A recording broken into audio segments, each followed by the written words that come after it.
It's the Baseball Talk Radio Show, edition 3.1. Spring training has begun.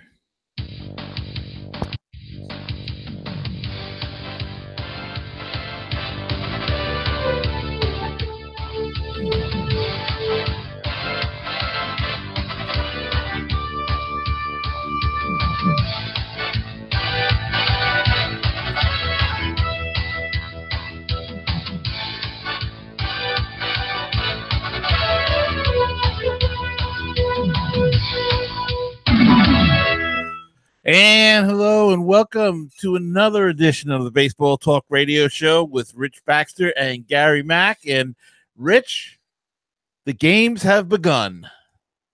Games have begun, indeed, Gary, and we're back in studio and got a brand new edition for our listeners here, 3.1, which in the podcasting world, sometimes we number our shows individually, like 1 through 100. Other shows go edition 1.1. Point one is generally your second year. So this is more than 3 years for us for this show, Gary. But great to be back talking real baseball. And spring training, as you said, is well underway down in Florida and out in Arizona. Well, Rich, it's a little hard to hear you. I don't know what happened. Coming in. There you go. And of course, the show gremlins continue, even though we're in edition 3.1 here. As I was saying just a moment ago, it's great to be in our third year, even though this is more than 3 years for us in this show, Gary. Yes, that's for sure, Rich. And lots of things happening in the last couple of weeks, as more or less predicted. There's still a ton of free agents out there that are not signed, but we've had a rash of free agent signings. Yu Darvish went to the Cubs. He signed a contract. J.D. Martinez finally signed with the Boston Red Sox, and Eric Hosmer signed with the San Diego Padres. Now, there's still some big names out there. Jake Arrieta, Lance Lynn, Alex Cobb is still available, but they're starting to slowly flow into camp, Rich. Yes, they are. And I don't remember seeing a camp quite like this with that many big names still available. Usually they're signed before the players report to camp, but there's just been a total change in the way ownership is going about it this year. They don't seem to want to acquiesce to some of the players' demands of longer contracts. I know the Phillies are in the running for Jake Arrieta. He wants, I believe, 6 years on a deal. Of course, he's in what you would call, I guess, the prime of his career. So he wants to stay at a place for a while, and naturally he wants to get paid for it. So that's been the talk around Philadelphia. I know there's probably other teams in the running for him as well. But yeah, the ownership just doesn't want to commit this year, it seems like, to certain players. Yeah, Rich. Well, I think a lot of the issues have got to do. We've spoken before about analytics. That they used to pay a player for what he did and what they think he'll do. Now they have a better idea of projecting ahead what he may do. As much as I don't like analytics, but I think a lot of the owners are getting heavily into this, and they can see that a guy usually deteriorates after a certain age, and they're not willing to give the long-term contracts out to a guy that's going to turn 35, 36 when they've got the numbers right in front of them that prove otherwise. And I think the other thing is you see what the Cubs did in 2016 and before that, and the Astros, how they rebuilt their teams by stripping it down and then going with the younger players and keeping their payroll down. And then, of course, you add a piece or two when you need to, when you feel you're ready to win. And I think the owners are looking at that. And, everything is cyclical and a trend in all sports. Somebody wins a certain way, then everybody starts to do it. If we get a team that wins that comes back with bunting and stolen bases and speed, like the Cardinals did in the '80s, then you'll see that come into vogue again. So right now, it's the bullpen, strong bullpens, and starting pitches that can go 5 innings tops, and then they bring in the bullpen. So that's the trend now. But the game is ever changing, and I think the owners are changing it too. And unfortunately, now the players are stuck in the middle of it. The free agents. Yes, they are. And while you were talking, I brought up the Fangraphs page of Jake Arrieta. And if you're watching us on YouTube or you watch our video on this podcast, we generally tape the show live as you hear it. And I want to thank everybody for tuning in to YouTube. We need a lot more subscribers, by the way. YouTube just changed the way shows can earn revenue. Now you have to have 1,000 subscribers or more than 4,000 hours of viewing, and that's quite a bit of viewing. So if you're occasional listener to the podcast on iTunes or wherever you listen to your podcasts from, we'd appreciate it if you hopped on over to our YouTube page and just hit the subscribe button for us. We're closing in on 100 subscribers, so we need quite a bit more in order for the show to start earning revenue. But getting back to the Fangraphs page here, Gary, as you said, Jake Arrieta in particular, he had a few wonderful years with the Cubs, and he was a main reason probably why the Cubs did so well. 2015, he went 22-6 on the year, 229 innings pitched. As you can see, this is about the only thing I like about projections and things. The previous years, I don't really buy into. Let's look at 2018. They have some different runs, different models, as you can see if you're watching the video. One chart has Arrieta at 12 wins and 10 losses this year, pitching 171 innings. And then another model, so to speak, a computerized model run, if you will, of how well Arrieta is predicted to do, has him at 11-10. And then yet there's several different computer models that is displayed here on Fangraphs, but there's another one that has him at 13-9, and still yet another one that has him on the season at 14-9. So you got a big variation there. 11 wins or 14 wins is a big difference for a pitcher. And, who's to say he might not have 17 wins or 18 wins? I don't know that you can actually predict something like that. Well, I don't know if they're predicting it or not, but I think what it does show, though, is that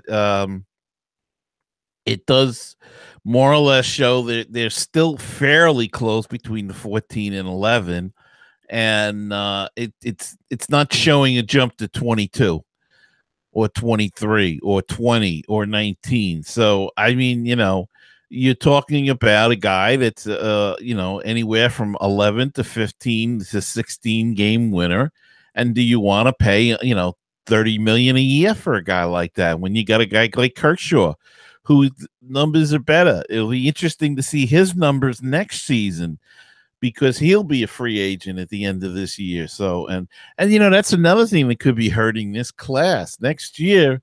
Is such a huge class of big name stars that teams could be saving their money for next year. We're talking about Manny Machado, Bryce Harper, possibly Clayton Kershaw. I mean, those are big names, and it's this year's class. Just there's some good players, but there's nobody really in that range, I don't think. Yeah, obviously, your top pitchers are earning the most money out there. Uh, as you said, $30 million. I'm not sure if that is his actual asking price. I haven't really read too much on prices that he was looking for, but certainly the years in a contract is very important for a pitcher, like Arrieta or anyone else that is getting up there a little bit in the years. And I'm not quite sure exactly how old Arrieta is, but I think he's got a couple good years left on him. And I don't believe that you can actually say that a pitcher will be quote unquote bad or not as good as he has been.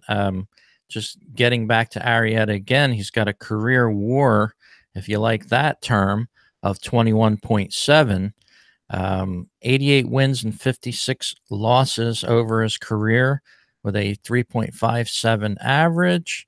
And let me just take a look here. um, baseballreference.com has a projection run that is probably different than we just read about on Fangraphs.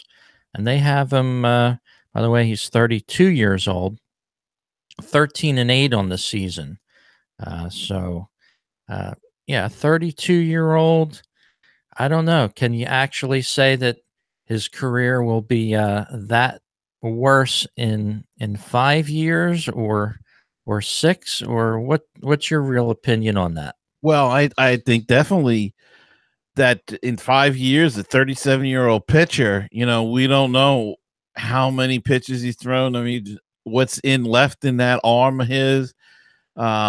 He has shown a drop in velocity over the last 2 seasons, so that's worrisome right there. So yeah, pitchers and catchers are funny things. Catchers seem to wear down as well because of the constant squatting, and they're always on the move, and the injuries, of course, from being behind the plate. So yeah, it's just very tough to take a long chance on a pitcher of that age, 32. 2-year deal I'd consider. But not definitely not a 5 or 6 year deal. I wouldn't consider a 5 or 6 year deal any pitcher, to be honest with you. Well, I don't want to go back. I just had to bring up a Phillies pitcher because I'm obviously more of a Phillies fan than other teams. But I had to bring up Steve Carlton's career record, and I just did as you were talking there. And he came up as a 20-year-old, Steve Carlton, in 1965, which is many moons ago. Arrieta's first season in the majors wasn't until he was 24, and right now, he's only been in the league for 8 years, not counting this year, obviously. So I don't know. You still have a pretty fresh arm if you want to compare him to a guy like Carlton. Of course, Carlton is a Hall of Famer, and he's a pitcher that I think doesn't get his just dues as one of the greatest pitchers, maybe of all time, the ten best pitchers of all time. But if I go to his age, um, wins and losses here as a 32-year-old. Carlton 1977, which was a bad year for the Phillies. Actually, they didn't make it too far in the playoffs. They did well overall in the season, but 23-10 as a 32-year-old. And if we fast forward up to the 1980 season, Gary was 24-9 as a 35-year-old. That might be an anomaly in pitchers, but I'm just looking at a Carlton in comparison, and I'm just not so sure that back in 1977 that you could have said, okay, well, Carlton's done. He had 23 wins and 10 losses in this season, but the rest of his career should be not as good. So he turned in 24 wins in 1980. And then on a really bad Phillies team in 1982, he had a 23 win season. So I don't know. I'm still on the fence with projections and how bad you think an arm may be, and because it's all about conditioning, I think, with individual players. I could be wrong.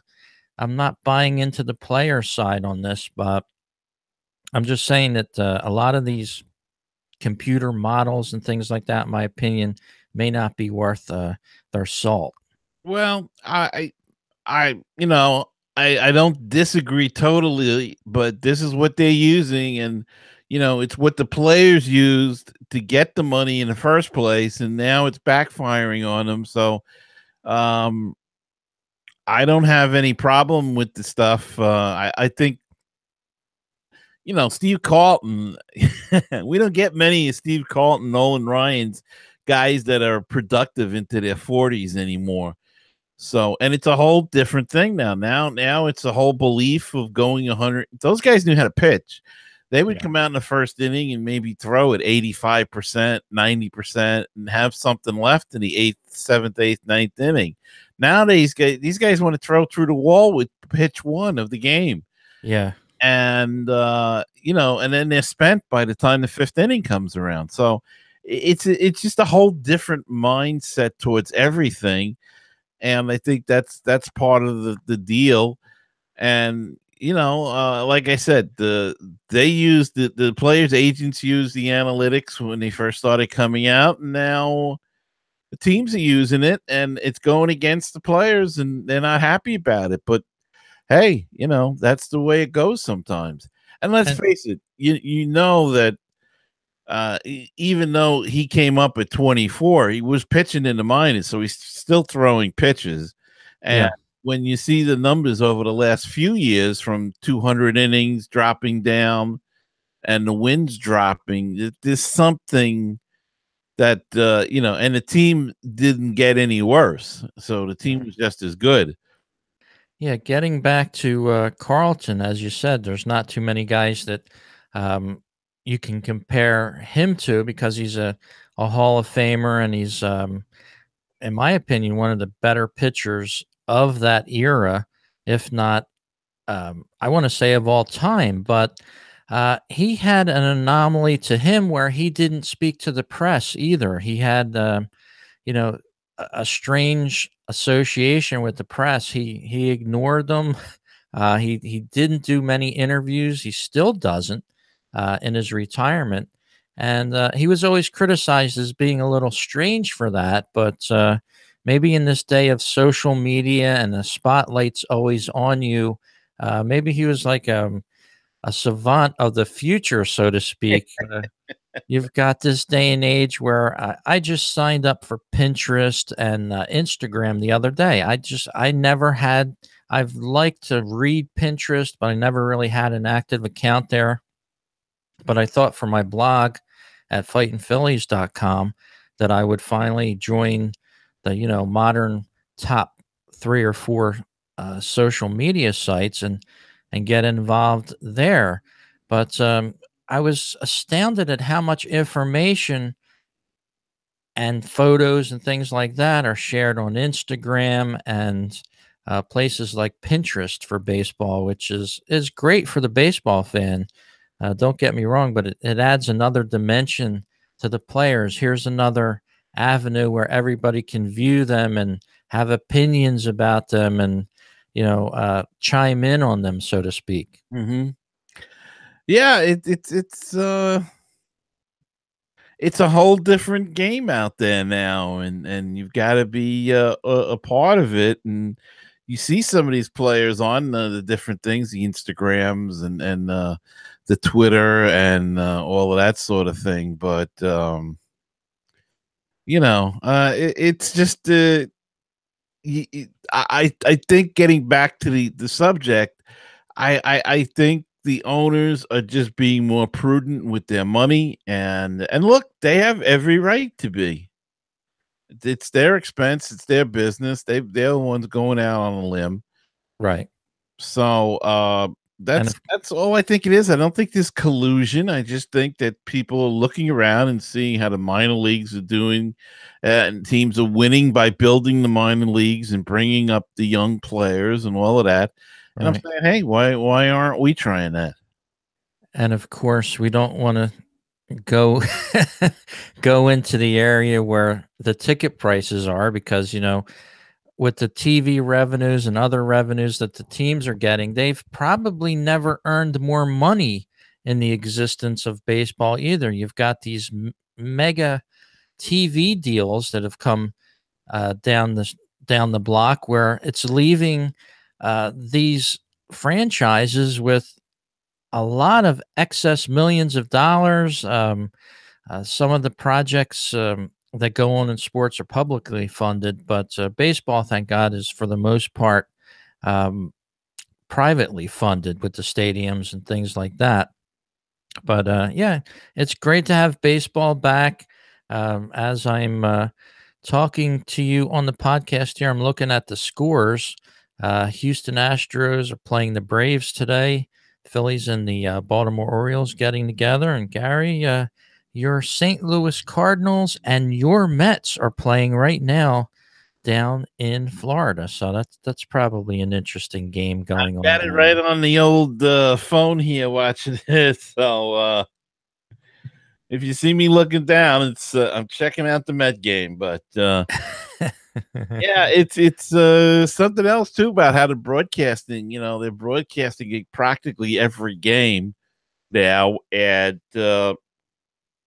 that's great. It's terrific. I did my show, Mets Musings, the other night, and I advised everybody that years ago you'd watch a spring training game and you get lost around the third, fourth inning because they start bringing in all these young guys, especially early in camp.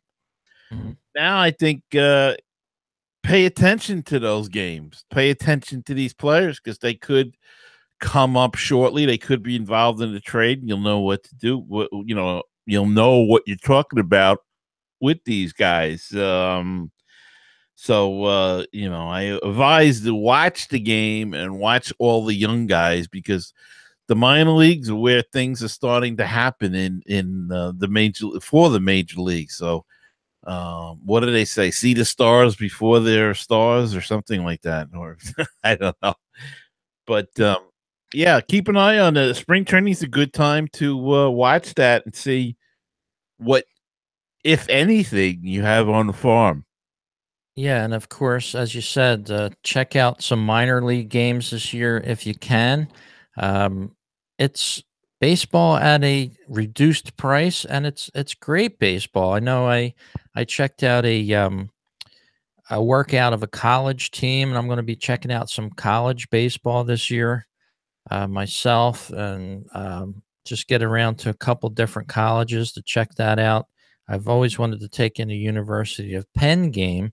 Last year, I got very close to going to a game, but I didn't. So this year, I'm going to make that trip, go to that stadium, and check that out. But isn't it great that baseball is back, Gary? And I don't know how it is in New York, but down in southern New Jersey, we've got a bit of a chill going on in the air again. Yeah, we had a nice day the other day. This morning it was pretty nice. It was a little mild, and now I see it's getting cloudy, and we're going to get rain. So we're getting rain and nasty weather. As you say, putting a chill in the air a little bit. But I think we'd rather have this type of weather now Hmm. than 2 3 feet of snow. So I'm not going to complain about the rain because it could be snow. So if I take the mild temperatures and rain the rest of the winter through March, then I can live with it. That's awesome. And of course, you probably know I just glanced down at the score. The Mets just scored their first run and they're in the lead there, 1-0 over the Cardinals. Yes, they are. So, but these games really don't mean anything. You can go how many other games they play. You go undefeated spring training, then start the year out stinko, and vice versa. You could be terrific in bad in spring training, I should say, and start the year off good and have a great year. So, but we always like to win, and so it's fun. True. And as you said, this year, I got an email from the Phillies, and they're broadcasting a record number of spring training games, which is great for the baseball fans. And let's face it, these networks and media outlets have a little pressure on them to produce content. There's so many different avenues for entertainment. The entertainment dollar I keep talking about in reference to cable networks and the new online networks. Everybody wants your business.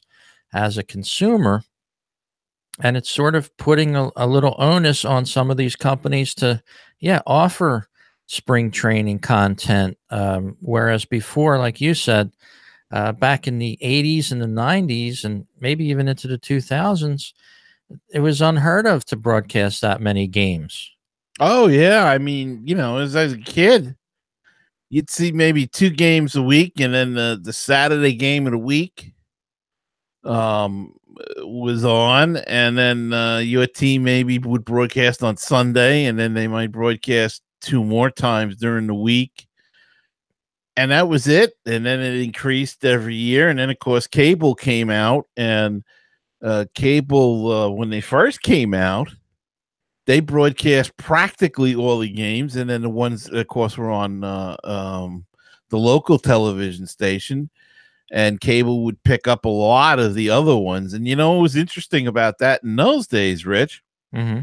was that there was no commercials. Right. The Maybe because, feeling right. the feeling was that you were watching, you paid for the cable, you were paying for that channel. So why should they make money off of commercials? Because you were paying for it already. Right. To And then all close. of a sudden the commercials started to creep in. And then now it's full blown cable commercials and everything else. But if you think about it, we're paying for that channel, that sports channel, and yet they're still bombarding us with commercials. So it's Yeah. not free over the air, and but that's the way it went, and that's as you said, they're making tons of money that way.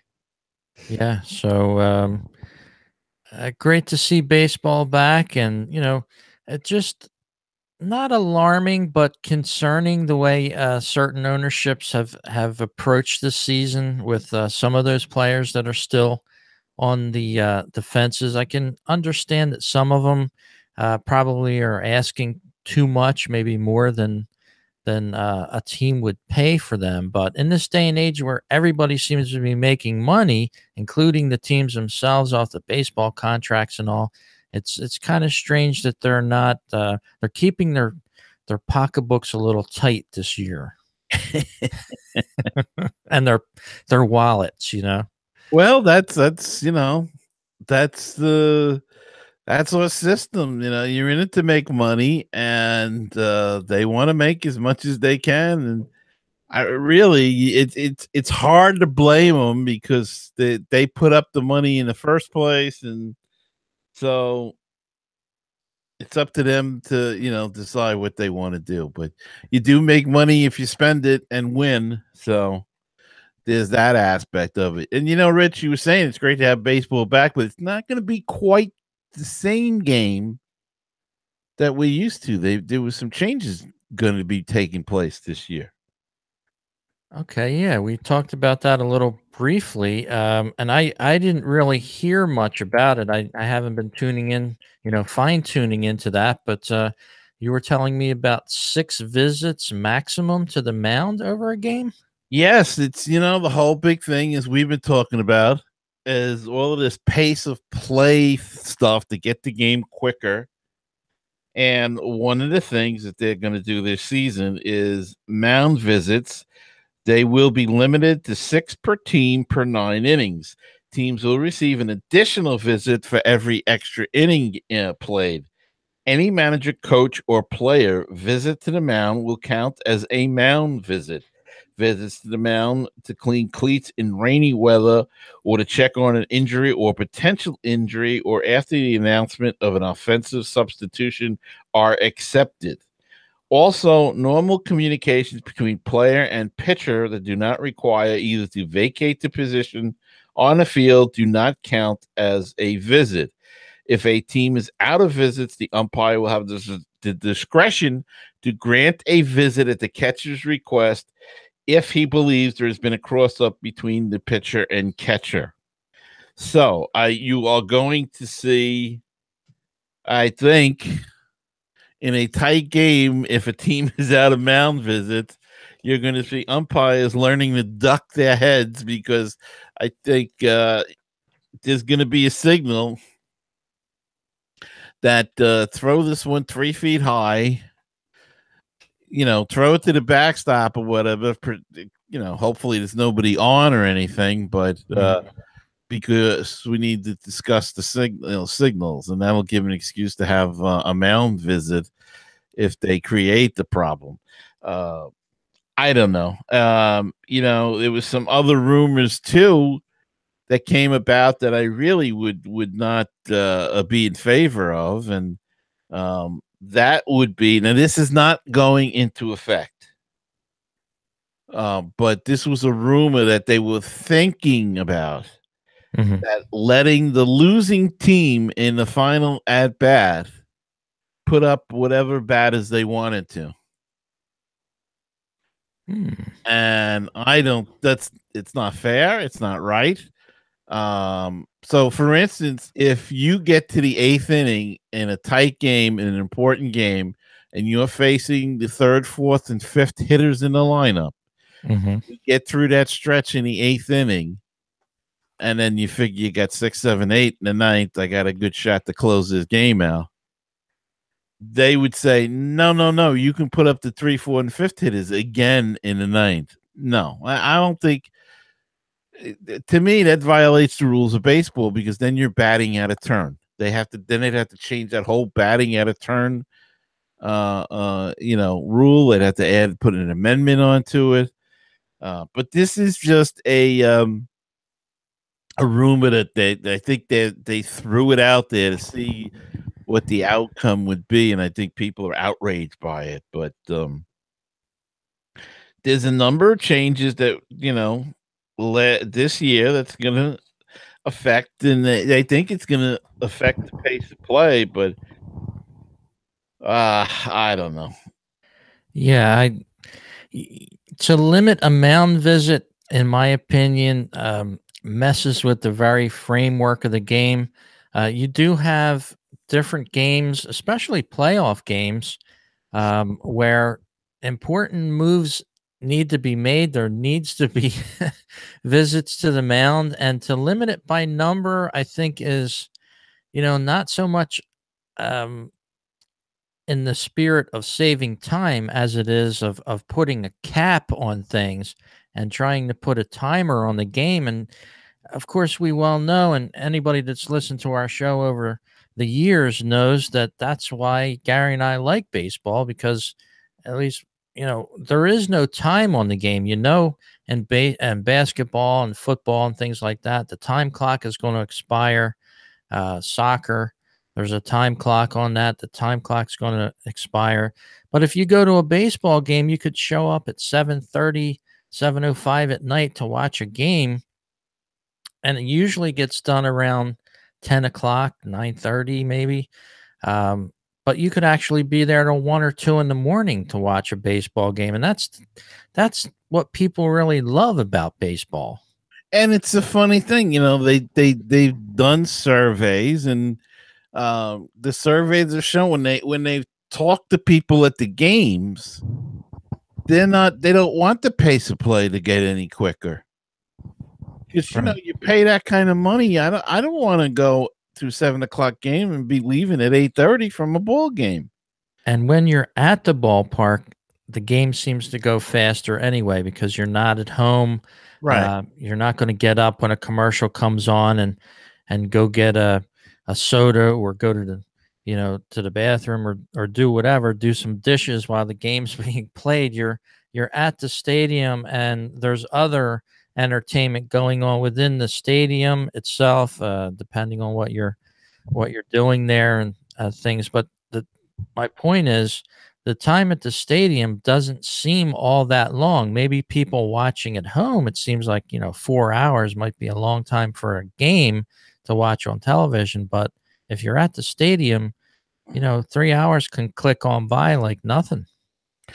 And you don't want to me, I don't want to be rushed out either. I don't, when you talk about the price of tickets and the price of parking here in I can only, excuse me, I can only talk about New York. But if I'm paying $25 to park my car, and I'm paying $40 for a ticket, that's a high up ticket. you know I don't want to be rushed out of there. I'm the type of guy I get there at when the gates open, Yeah. and I want to watch batting practice and I want to see all that, and then if it's a quick game, it's great, but you feel cheated sometimes if it's too fast the game, and geez, I laid out all this money. It's time to go already. I didn't even have a hot dog yet. Oh, Yeah, like rushing you out of a theater. yeah, yeah, and it's like I've made this comparison before. I probably made it on this show, but I used to play golf, and sometimes they make it, inconvenient. It's just not fun because I don't want to rush, and then they come along with these golf rangers, and they're telling you, "All right, you got to hurry up. You got to skip the next hole because you're not fast enough." Well, I Yeah. paid my money. I don't want to be rushed through. Yeah. Do I want to rush through in an hour and a half or 2 hours playing 18 holes when my whole idea was to kill a day? You know? Exactly. And Oh, it's kind of nuts, the rush bit on everything, and maybe it's a society that needs to take a look at itself and slow down a little bit rather than having everything rushed and rushed and rushed. But they're intent on this pace of play thing, and I just pray that they don't ruin the game in the interim. I mean, they've talked about extra innings, start putting a guy in second base. That's crazy. You got to earn it. You got to that's earn it. that's true, and it's messing with the very core of the game as it has been for many years. I realize over time there needs to be improvements and little tweaks like that, but capping mound visits, as you said, Gary, uh, things like that. I don't know that baseball actually needed that. I think it should be a knock against the commissioner. We know that he's an attorney, um, and this a commissioner has had the most amount of change interjected into this game than any other commissioner I could think of. I could be wrong, but I can't think back to the last 25 or 30 years in this game where it has been changing so much, the very core of the game itself. And I'm not so sure it's a good thing for the game. And I agree. And I just wonder uh if they're isolating the fan, and that even goes to the fact of the netting. I mean, okay, I understand you want to protect the people and everything, but the game was played for 100 and something years where the netting was only behind home plate. Yeah. And now all of a sudden, because people don't pay attention or they're doing stuff, I don't understand that, and I think they're pushing themselves away from the fans, And it's, and it's not a good thing. And to get back to the mound visits, then if they want to do, cut them down, then do what they do in football. Then I mean, we have the technology. Put a receiver into the pitcher's ear.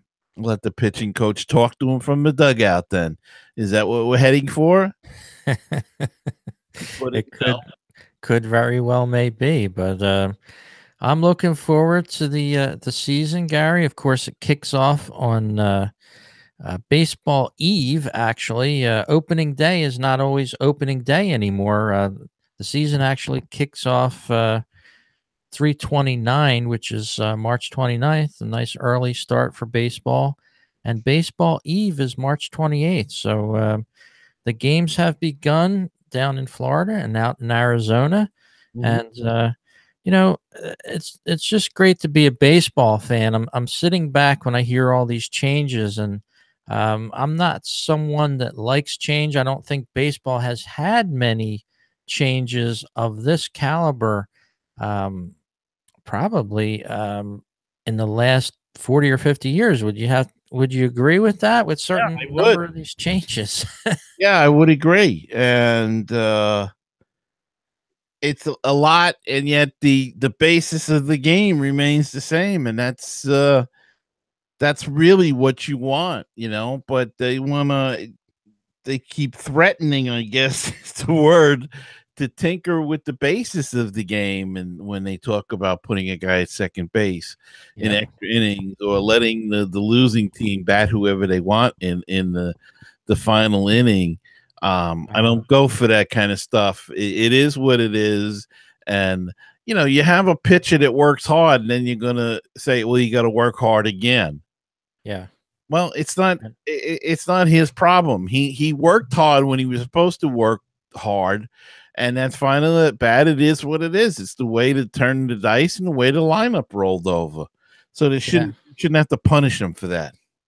That's for sure. And I'm actually watching a game right now down there at spring training, and I'm on the MLB.TV app, and I just have to say how great it is this year. It's almost like every year they improve this app amazingly, and the quality of it is spectacular this year. They just keep improving it to the point where it looks better on my computer screen than it does on my HD television, I think.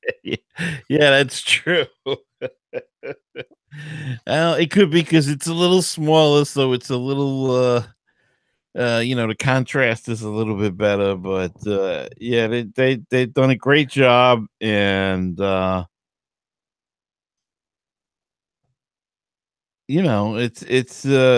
gotta keep you interested. And let's just tune in here. I got a game playing here. The Washington Nationals and the Miami Marlins, just to pick a game out of the air. Here's the Miami broadcast as it's happening here. Jackson, he's in the mix to maybe be the fifth starter on this club to start the year. Facing Miguel Rojas leading off the third, and Miggy takes a belt high strike. So the great sounds of baseball there, Gary. It's just so good to hear it back. And what did we do all winter without baseball? Watched a lot of Netflix. And read some books on baseball. That's what we did. And now it's good to get back to the real game. Yes, indeed. So we're looking forward to bringing many more podcasts to you here. And again, if you're a listener of our show on the podcast version, we'd appreciate you jumping over to the YouTube page. Click the subscriber button. Even if you don't watch us regularly, you'll still get updates on us, and when we go live, when there's a new show. So it has its benefits of keeping in touch with us if you like our show, Gary. And let me just take a look back. We'll revisit last season if you don't mind, just for a minute. I don't know if you have any more topics left for this show. No, I'm good. But yeah, the Dodgers were 104-58 last year, so it's going to be hard to top that this year for them. The top teams, the Cubs in the Central, were 92-70. The Nationals, 97-65, finally won the NL East, but they couldn't carry it any further. The Astros, 101-61. Of course, they won it all. And the Cleveland Indians, without Chief Wahoo, apparently this year, 102-60. And the Boston Red Sox, 93-69 last season. And I say we get a Chief Wahoo logo and put our podcast name underneath of it this year, Gary. Well, we'll be protested then, maybe. But well, we have to support Chief Wahoo. I will next week. And that reminds me of a voicemail that I got from a person that didn't really sent to my Mets Music, didn't want his name or anything announced on the air, but he asked the question about this show. He listens to both shows, and he asked why, he knows, I know you're a Met fan, but how come you don't wear from other teams any hats? Right. And same would apply to you. You wear a Philly hat all the time. And I'm just saying if you're listening, it's because we don't really have for all the teams.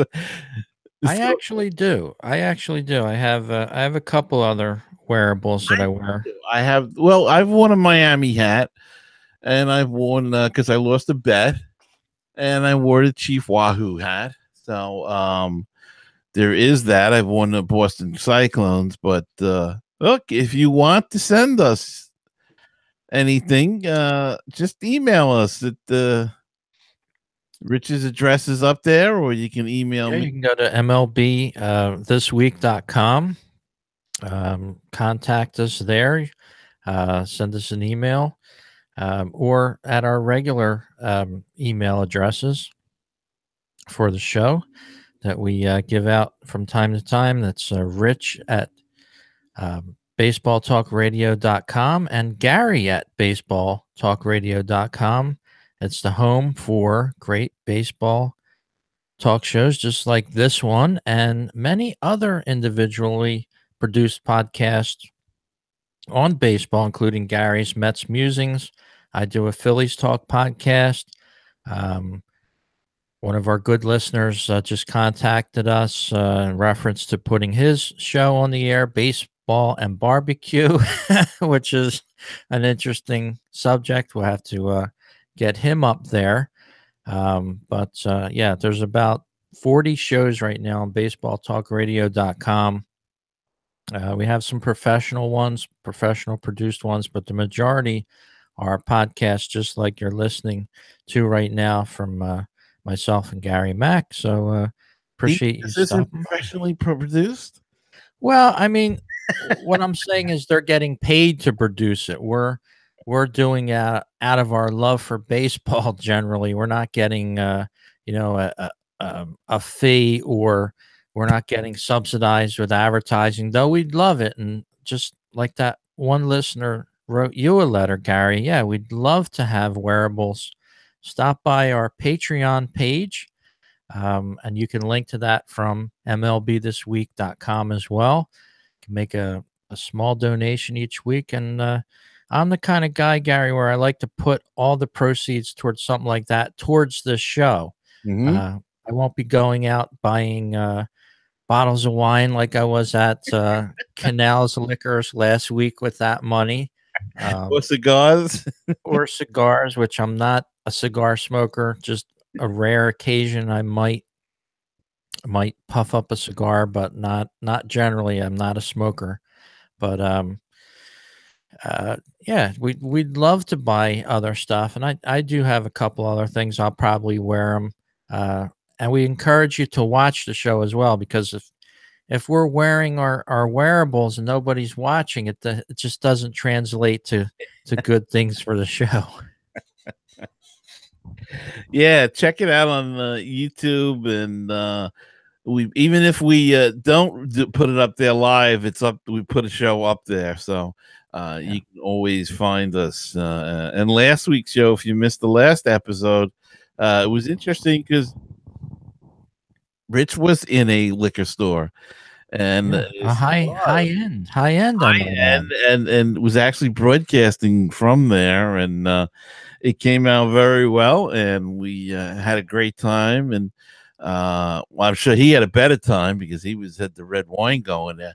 Yeah, they liked what came out of that show. I did send them an email, and they were very pleased that everything went well, and they were very nice hosts there. And again, I encourage you to watch that program, and I'd like to broadcast from there again because it's a nice place to do a show from, especially with their big screen television there as the games have started.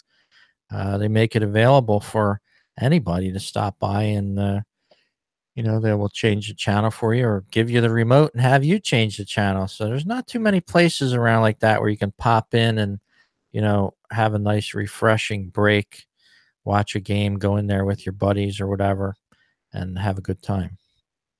And they got free publicity too. So and we'd love to have them as a sponsor of the show. So maybe I'll work on that this spring as well. And maybe we'll come up with some baseball talk radio show wearables of our own. We'll see. Very good. So we got a lot of plans. I'm still supposed to be down in spring training. I've been talking to a good friend about going down with me. So maybe next week's show, we don't have plans yet, but sometimes that's the best plan, is not to have too far in advance plans. So next show, I might be down there in sunny Florida. Hopefully I will be. But Gary, it's nice to talk to you, and I'm so glad baseball is back. And me too, Rich, and I'll see you next time On the Baseball Talk Radio Show. Thanks for listening, everyone.